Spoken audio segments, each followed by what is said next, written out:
এখন আমি মিষ্টি কুমড়ার ভাজি করছি। এই মিষ্টি কুমড়াগুলো আমি 1 মাস আগে ফ্রোজেন করে রেখে দিয়েছিলাম ফ্রিজে। এখন এটা আমি ভালোভাবে ধুয়ে নিব হালকা একটু গরম পানি দিয়ে।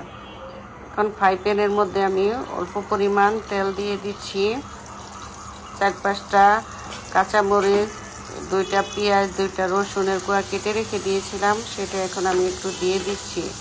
এখন এটা আমি ভালোভাবে একটু নেড়ে চেড়ে লাল করে ভেজে নিব। মোটামুটি ভাজি রান্নাটা আমার কমপ্লিট হয়ে গেছে। স্বাদ মতো লবণ দিয়েছি, তেলের পরিমাণটা একটু বেশি দিয়েছি, কারণ ফ্রোজেন করা তো একটু তেল দিলে এটা ভালো লাগবে খেতে, সেজন্য দিয়েছি। আর আমি মিষ্টি কুমড়াটা একটু পোড়া পোড়া করেই ভাজিটা করেছি, কারণ পোড়া পোড়া ভাজিটা খেতে ভালো লাগে। এই পোড়া পোড়া ভাজিটা আমার সুপাহা অনেক পছন্দ করতো, প্রিন্সেস। সেজন্য আমি সবসময় মিষ্টি কুমড়া ভাজি করতাম একটু বেশি পোড়া পোড়া করে।